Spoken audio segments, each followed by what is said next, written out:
As tabletop coordinator, my job starts many months before the actual tour. I sit on a committee which finds the 6 houses for the tour.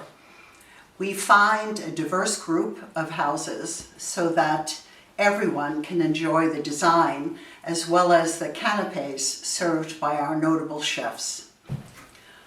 A month before the tour, I coordinate the table designers, florists, chefs, and several committee members to meet with the homeowners to determine how best to showcase their home. The style of the house is a part of our design, and we determine whether the home is a traditional, contemporary, or transitional home. Many homeowners want to use their china or table items that they have in their own home, and we always incorporate those in our design.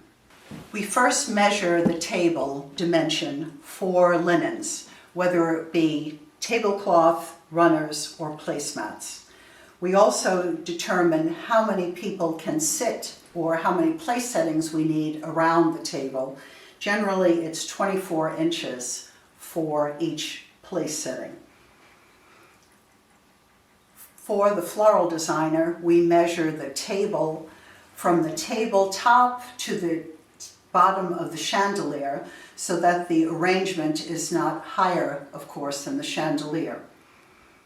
Most normal tables are set with an arrangement, as this one is, low and basically 12 inches tall, so that dinner guests can see over the arrangement and be able to have conversation. When designing a table, drama is my key word. Eye candy is another of my favorite phrases.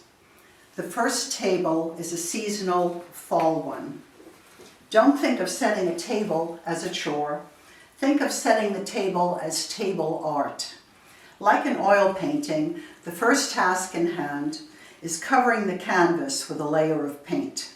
The table today is covered with a gold linen tablecloth with matching napkins. The plates are Portuguese pottery, adorned with acorns and cabbage leaves. Both the flatware and the stemware that has been chosen are of simple design.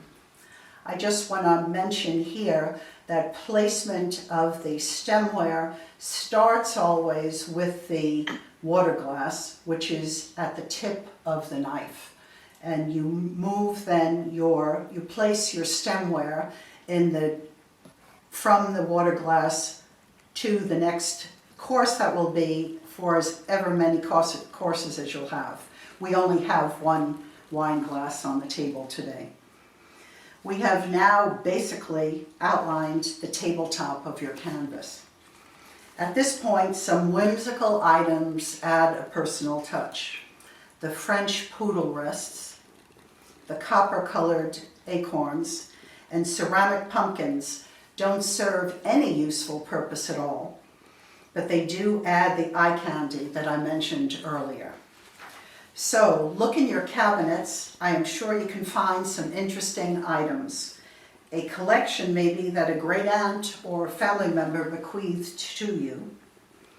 Items which require a closer look just might be something you would put on your table. Look at them in a new light. Anything goes. I just have to mention the floral arrangement today done by Chrissy, which you have seen her put together in an earlier segment, was captivated with the yellow pumpkin to the left of the floral arrangement, and she needed to have her yellow berries there, which she mentions when she's arranging her flowers. When you have taken the time to create your table, it should give you pleasure, and your dinner guests will give you many compliments. I always think presentation is the most important thing. You don't have to be a gourmet cook. So your table is set, as this one is. So you're ready to light your candles. always candles. I just need to interject a cute little thing. These cute gold turkeys are not really what they appear. The turkey is a terracotta turkey that my husband spray painted gold. He's a great spray painter and he always enhances my design. Enjoy.